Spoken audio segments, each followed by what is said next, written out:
નમસ્કાર મિત્રો, Galaxy school of સાયન્સમાં આપ સૌનું હાર્દિક સ્વાગત છે. હમણાં ગેલેક્સી સ્કૂલ ઓફ સાયન્સના 7 વર્ષ પૂર્ણ થયા અને 8મા વર્ષના મંગલ પ્રવેશના દિવસે એટલે કે ગેલેક્સી સ્કૂલ ઓફ સાયન્સના જન્મદિવસના દિવસે ગેલેક્સી સ્કૂલ દ્વારા એક સરસ મજાનો વેબિનાર, કેરિયર ગાઈડન્સ માટેનો વેબિનાર યોજવામાં આવ્યો. વેબિનાર એટલે કે સેમિનારનો મતલબ એવું થાય છે કે આપ સૌ બેઠા હો ને આપ સૌને માહિતી કોઈ એક બે શિક્ષકો દ્વારા આપવામાં આવે, એક પ્રેઝન્ટેશન આપવામાં આવે.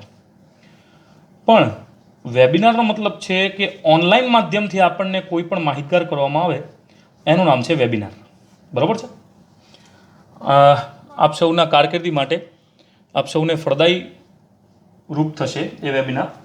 આપના મિત્રો અથવા સગા સંબંધીઓ જેમને પણ જરૂર હોય એમને આપ આ વેબિનારની લિંક શેર કરજો.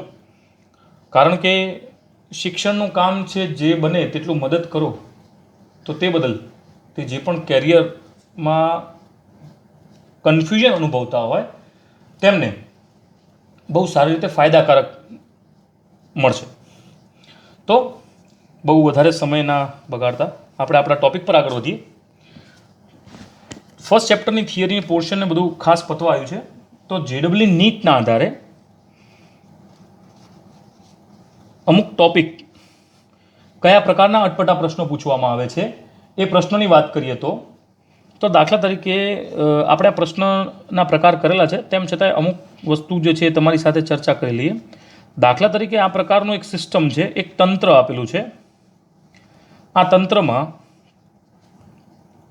આ બંને જે દોલન આપેલા છે એ બંને દોલનનું દળ સરખું છે, સમાન છે.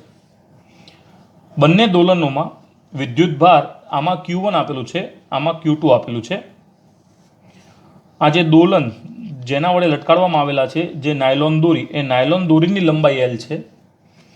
આ બંને દોલનો વચ્ચેનું અંતર R છે. અને આ જગ્યાએ માનો કે θ1 છે અને આ જગ્યાએ માનો કે θ2 છે. આ θ1, આ θ2. આને ઓબ્જેક્ટ 1 ગણી લઈએ, આને ઓબ્જેક્ટ 2 ગણી લઈએ. તો આ સિસ્ટમના આધારે જો M1 બરાબર M2 હોય, એટલે કે આ M1 અને આ M2 આ બંને બરાબર હોય તો આપેલ ઓપ્શનમાંથી કયું આન્સર સાચું પડે?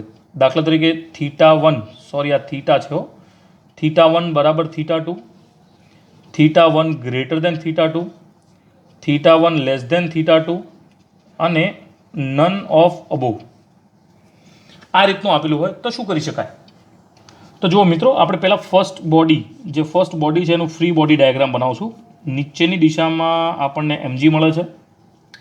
પછી આ બંને પર વિદ્યુત ભાર સમાન મૂલ્યના છે. મૂલ્ય દેટ મીન્સ વેલ્યુ નહીં, પણ સમાન પ્રકારના છે. બંને ધન છે એટલે બંને વચ્ચે અપાકર્ષણ થશે અને અપાકર્ષણના કારણે આમાં જે બળ જે છે એ બહારની દિશામાં લાગશે. આપણે સૌ પ્રથમ પહેલાંવાળા પદાર્થની વાત કરી રહ્યા છીએ એટલે Fe આ બહારની દિશામાં મળશે.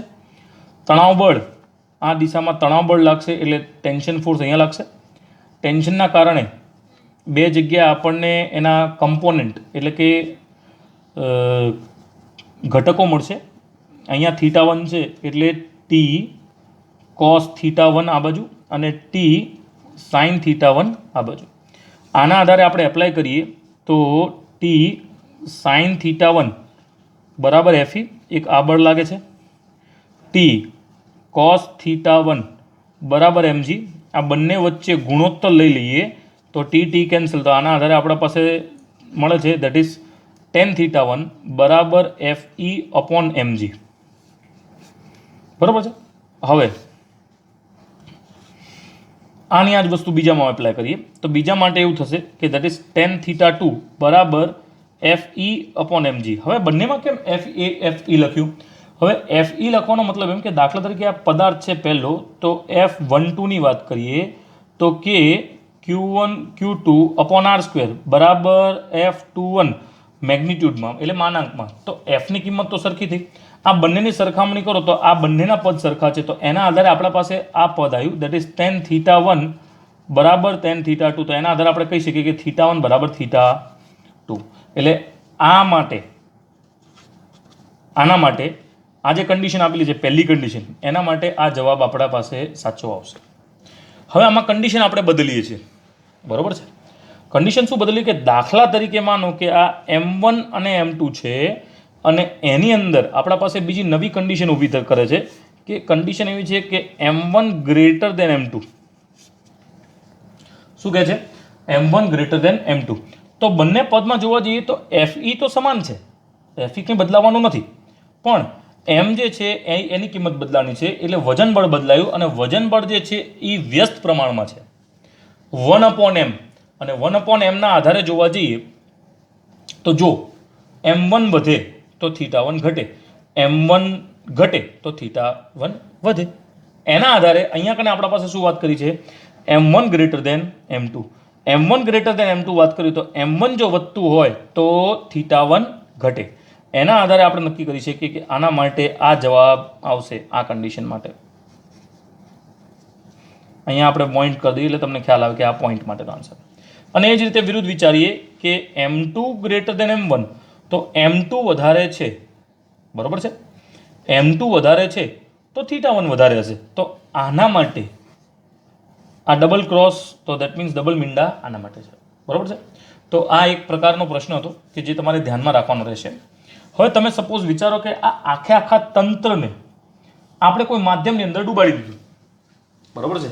આપણે શું કર્યું? આખા તંત્રને માધ્યમની અંદર ડૂબાડી દીધું. એટલે શું કર્યું કે આપણી પાસે કોઈ પણ એક પ્રકારનું દ્રાવ્ય છે અને એ દ્રાવ્યની અંદર આપણે આ આખું ડૂબાડી દઈએ આ રીતે સમથિંગ, તો શું થાય?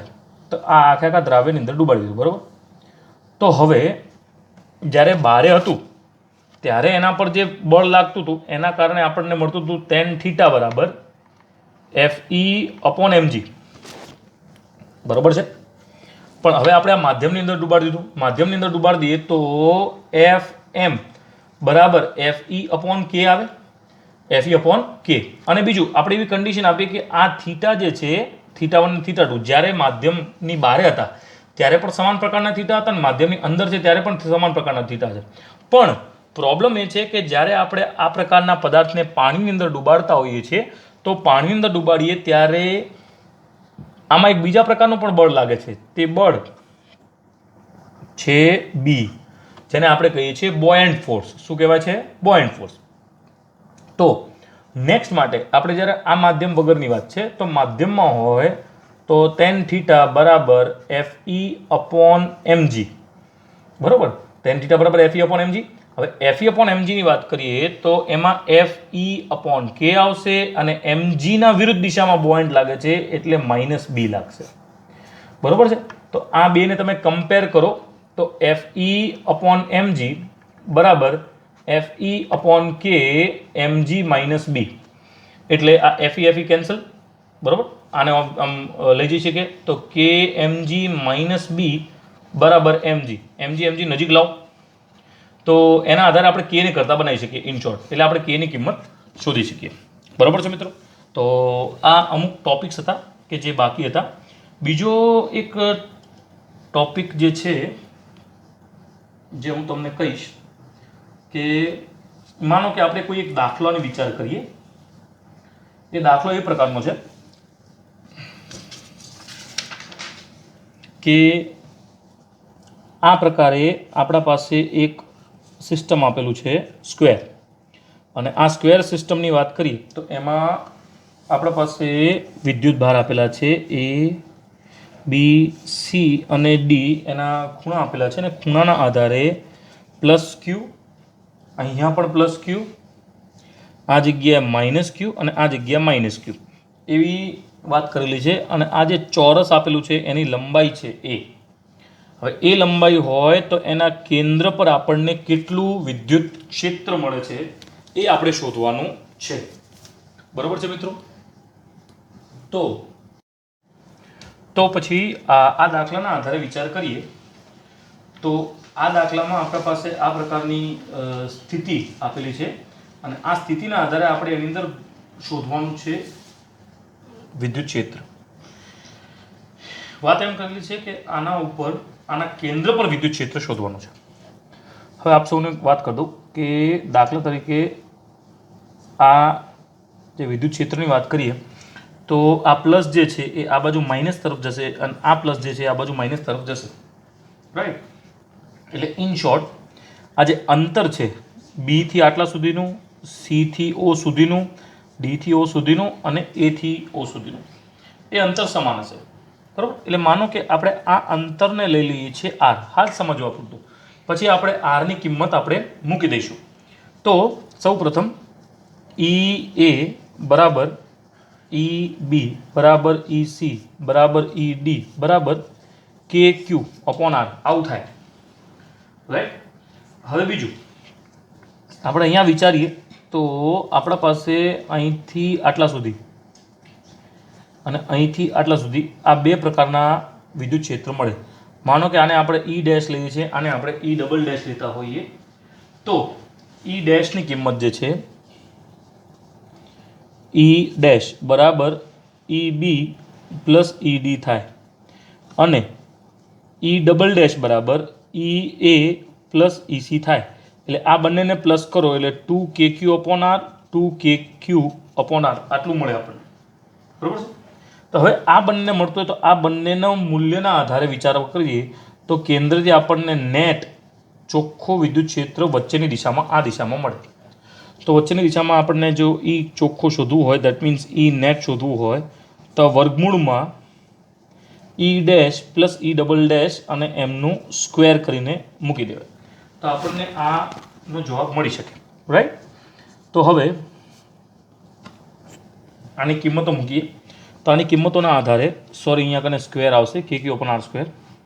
આની કિંમતોના આધારે આવશે 2 KQ upon R square whole square plus 2 KQ upon R square whole square. આના આધારે આપણી પાસે થાય છે 4 KQ અપોન આર સ્ક્વેર, અહીંયા સ્ક્વેર સ્ક્વેર અને અહીંયા રેઝ ટુ 4. અને આ વસ્તુ આપણા પાસે વર્ગમૂળમાં આપેલી છે મિત્રો. તો હવે વર્ગમૂળમાં આપેલી હોય તો વર્ગમૂળ જસ્ટ સિમ્પલી કાઢી દઈએ. સોરી અહીંયા કને સ્ક્વેરમાં આપેલું છે એટલે આ 4 4 થઈ જાય તો 4 ને 4 8 થશે.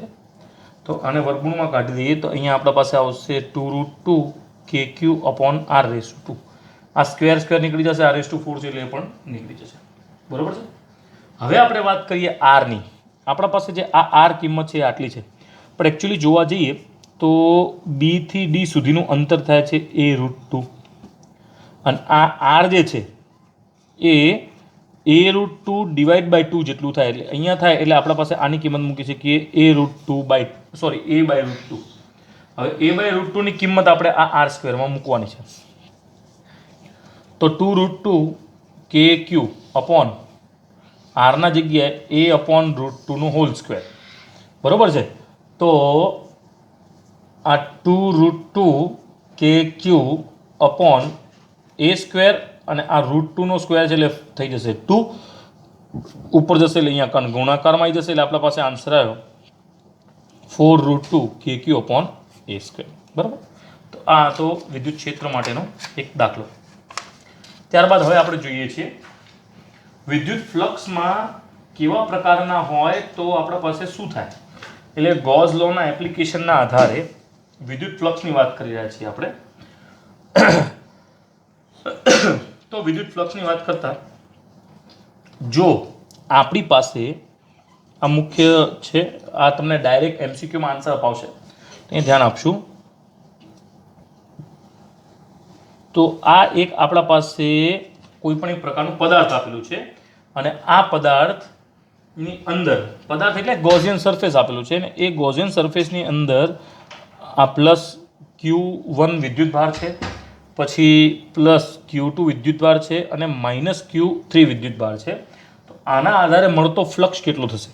આના આધારે ફ્લક્સની વાત કરીએ તો ફ્લક્સ બરાબર આમાં આપણને મળે છે Q1 plus Q2 minus Q3 upon epsilon not.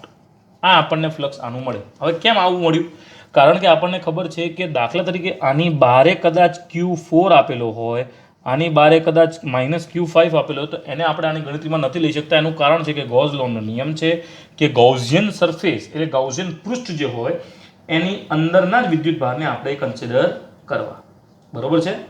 હવે બીજું દાખલા તરીકે આમાં આ ગૌસિયન પૃષ્ઠ આપેલું છે ને એની અંદર કોઈ પણ એક ડાયપોલ મૂકવામાં આવે, માઇનસ ક્યુ પ્લસ ક્યુ, ને આ પ્રકારનો ડાયપોલ મૂકવામાં આવે તો ડાયપોલના કારણે આમાં ફ્લક્સ ઉદ્ભવતું હોય શું ગણાય?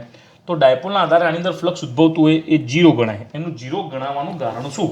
એનું કારણ એ કે આની અંદર જે વિદ્યુત ક્ષેત્ર ઉત્પન્ન થાય એ પ્લસથી નીકળીને માઇનસ તરફ જતું રહે, એટલે ગૌસિયન પૃષ્ઠને વિદ્યુત ક્ષેત્ર સ્પર્શ તો કરે નહીં. હવે સ્પર્શ ન કરે તે માટે થઈને અહીંયા ફ્લક્સની કિંમત જીરો મળે. કારણ આપણે ફ્લક્સમાં જોયેલું છે. શું જોયેલું છે ફ્લક્સમાં? કે ફ્લક્સ એટલે કે કોઈ પણ એક આપણે ક્ષેત્રફળ આર છે એનું ક્ષેત્રફળ વિચાર્યું એમાંથી વિદ્યુત ક્ષેત્ર પ્રસાર થવું જોઈએ. જ્યારે આ ગૌસિયન પૃષ્ઠ જે છે જે ક્ષેત્રફળ છે એમાંથી પ્રસાર થતું નથી, તે માટેથી નાનું ફ્લક્સની કિંમત આપણને જીરો મળે છે. ત્યારબાદ નંબર 3, ત્રીજા નંબરની અંદર આપણે જોઈ શકીએ છીએ કે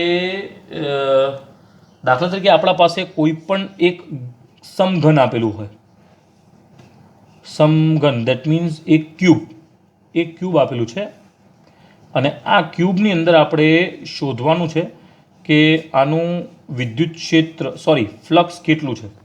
તેની અલગ અલગ જગ્યા છે મિત્રો. આને આપણે એક યામ પદ્ધતિની અંદર લઈ લઈએ છીએ, યામ સિસ્ટમની અંદર લઈ લઈએ છીએ.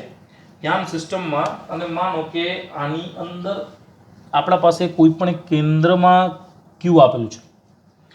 હવે ક્યુ આપેલું હોય તો આ ટોટલ આખી સિસ્ટમ આખા તંત્રના કારણે ટોટલની ફ્લક્સની કિંમત આપણને મળે છે ક્યુ અપોન એપ્સિલોન નોટ. બરોબર છે. પછી દાખલા તરીકે આપણે કોઈ પણ એક ભાગની વાત કરીએ, તો હું તમને એક ઉદાહરણ આપી શકું એમ છું, પોસિબલ થાય તો. એક જ મિનિટ રહેજો મિત્રો. આપણે કોઈ પણ એક પદાર્થની શોધ કરીને તમને એક્ઝામ્પલ સમજાવવાનો પ્રયાસ કરું. મારી પાસે કોઈ બોક્સ આઈ હોપ મળી જાય તો. I think so I will get it the box. એક મિનિટ રહેજો મિત્રો. આપણા પાસે એક સમઘન આપેલું છે ને એ સમઘનના આધારે આપણે શોધવાનું છે કે આપણને કઈ રીતે એપ્લાય થાય. જો મિત્રો આપણા પાસે એક આ પ્રકારનું બોક્સ આપેલું છે. આ છે એક બોક્સ, બરોબર છે. હવે આ બોક્સના કેન્દ્ર પર મૂકેલું હોય. હવે આ બોક્સની કેટલા સરફેસ છે? તો આ 1, આ 2, આ 3, આ 4, આ 5 અને આ 6.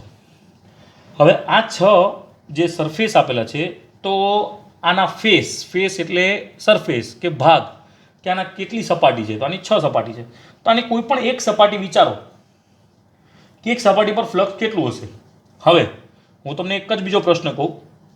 દાખલા તરીકે આ જે સમઘન છે, આ સમઘનની અંદર આપણે એક કલરનો ડબ્બો મૂક્યો છે, ઓઇલ પેઇન્ટનો. અને ઓઇલ પેઇન્ટનો જે ડબ્બો મૂક્યો છે એની અંદર એક સુતલી બોમ્બ મૂકી દીધો, અને સુતલી બોમ્બનો વિસ્ફોટ કરીએ તો સ્વાભાવિક વસ્તુ છે કે આના અંદરના ભાગની સપાટી પર ચારે કોર એક સમાન પ્રકારનો કલર વહેંચાઈ જાય, અને વહેંચાઈ જાય છે એવું વિચારો. બરોબર છે. હવે આ જે સમાન પ્રકારનો જે પણ કલર વહેંચાઈ જાય છે એના કારણે આનો ટોટલ ફ્લક્સ આપણને આટલો મળે છે ક્યુ અપોન એપ્સિલોન નોટ. તો કોઈ પણ એક ભાગમાં કલર કેટલો વેચાણો હશે? તો એના છઠ્ઠા ભાગનો. બરોબર. એટલે કોઈ પણ એક ફેઝની વાત કરીએ તો એમાં એનો જે કલર વેચાણો હશે કેટલા ભાગનો વેચાણો હશે? છઠ્ઠા ભાગનો. તો આનો આન્સર શું આવે? કોઈ પણ એક બાજુના ભાગમાં જોવા જઈએ તો ક્યુ અપોન 6 એપ્સિલોન નોટ આવે. બરોબર છે. ત્યારબાદ આપણે વાત કરીએ કોર્નરની. CORNER.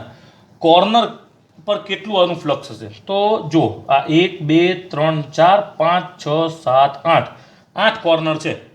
તો ભાગ્યા 8 એટલે ટોટલ ફ્લક્સ ભાગ્યા 8. તો અહીંયા કને આપણા પાસે આવશે ક્યુ અપોન 8 એપ્સિલોન નોટ. બરોબર છે મિત્રો. અને પછી આપણે વાત કરીએ એજની.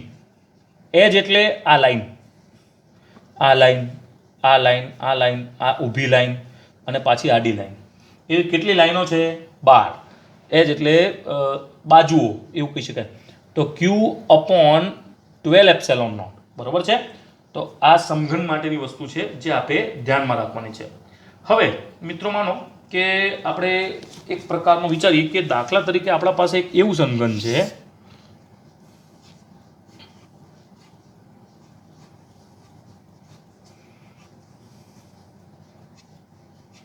આ સમઘન બરાબર, અને એના આ બાજુના ભાગમાં એક વિદ્યુતભાર આપેલું છે, એટલે કે અગેન આપણે આ લઈએ આ સમઘન અને અહીંયા કને આ બાજુના ભાગમાં એક વિદ્યુતભાર આપેલું છે.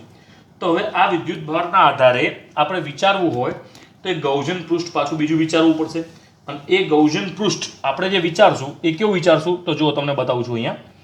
આ હું તમને ટ્રાય કરું છું કે તમને સમજણ પડી જાય એવી આકૃતિ ડ્રો કરવાનો પૂરેપૂરો પ્રયાસ કરું છું. તો આ પ્રકારનું આપણે વિચારી શકીએ છીએ. હા, એક આ બાજુના ભાગનું આપણે ગૌસિયન પૃષ્ઠ વિચાર્યું. હવે આ આખે આખું તંત્ર જે છે એનું ફ્લક્સ આપણને મળે છે Q/ε0, બરાબર. તો હવે આ ભાગ હટાડી દઈએ, આ ભાગ હટાડી દઈએ તો એના આધારે વિચારીએ તો ફ્લક્સ આપણને કેટલું મળશે. જે ગિવન ક્યુબ આપેલું છે એના આધારેની વાત છે. તો જો આ સિવાયની વાત છે, આ જે ભાગ છે એ સિવાયની વાત. તો આ 1 2 3 4 અને 5 કઈ રીતે? તો આ ઉપરનો 1 2 3 4, જેમ કે હું તમને આની વાત કરું અગેન, અહીંયા કને આપેલું છે 1 2 3 4 અને એક આ 5. તો એના આધારે આપણા પાસે જો ખાલી આના આધારે વાત કરીએ તો એના આધારે આપણા પાસે જે 5 સરફેસ છે એના આધારે આપણને કેટલું મળશે? એના આધારે આપણા પાસે ફ્લક્સ જે છે એ અડધું થઈ જશે. દેટ મીન્સ ફ્લક્સ બાય 5/2 મળશે આપણને, બરાબર છે. તો આ હતું ચોથા નંબરનું. ત્યારબાદ હજી એક મોસ્ટ ઇમ્પોર્ટન્ટ ફ્લક્સની વસ્તુ બાકી છે જે આપને બતાવું. તો દાખલા તરીકે અગેન આપણા પાસે સમઘન છે અને એ સમઘન જે આપેલું છે એના કારણે આ સમઘન બરોબર, ઓકે ડન. એના એક કોર્નર પર વિદ્યુતભાર મૂકેલો છે, કોર્નર પર. તો હવે કોર્નર પર જો વિદ્યુતભાર મૂકેલો હોય તો જેમ આ રીતે આપણે આ બાજુ સમઘન બનાવ્યું એમ આ બાજુનો ભાગ, પેલી બાજુનો ભાગ, આ બાજુનો ભાગ, આ બાજુનો ભાગ, એમ કરતાં કરતાં કરતાં આપણે એ જે બધા ભાગ છે એ ભાગ પર વિચાર કરીએ તો એના આધારે આપણે કઈ રીતનું વિચારી શકીએ? તો આપણે અલગ અલગ મૂકવું આપણે સમઘન. એટલે એક આ બાજુ અને એક આ બાજુ, આ 3 ભાગ તો મળ્યા, પણ એના આધારે આ 3 ભાગ જે છે એ કવર નથી થઈ જતા. આ આપણે એના બધા ભાગ કવર કરવો પડે. એટલે હું તમને જે કહેવા માગું છું એ કંઈક આ પ્રકારનું છે કે જો આ જગ્યાએ અહીંયા જો આપણા પાસે વિદ્યુતભાર આપેલું હોય તો આના આ ભાગ તો કવર થયું, આ ભાગ કવર થયો, આ ભાગ કવર થયો, તો એટલા ને એટલા એ ભાગે કવર કરવા પડે. તો એમ કરતાં કરતાં આપણા પાસે કુલ ટોટલ આને કવર કરવા માટેના જેટલા પણ આપણા પાસે ભાગ આવતા હોય તો એને કવર કરવા માટે આપણી પાસે 8 બીજા આપણે ક્યુબ લગાવવા પડે છે. એટલે ટોટલ ફ્લક્સ તો આપણને કેટલું મળશે? Q/ε. પણ એ જે 8 ભાગ લગાવવામાં આવે એના કારણે આપણે એની ફેઝની વાત કરીએ, સોરી એ ક્યુબની વાત કરીએ, એક જ ક્યુબ, તો એના કારણે આપણને ફ્લક્સ મળે છે /8/ε0. પછી આપણે એના ફેઝની વાત કરીએ તો આના કેટલા 3? તો 1 2 અને 3, આ 3 ભાગ છે. તો Q/8/ε0/3, એટલે આની કિંમત આવી Q/24/ε0. અને આ હતું આપણા પાસે ફ્લક્સનું સિસ્ટમ જે તમે અહીંયા જોઈ શકો છો. તો આ હતા ગૌસના એપ્લિકેશનના ફ્લક્સ માટેના કિંમતો જે આપણે અહીંયા કને જોઈએ.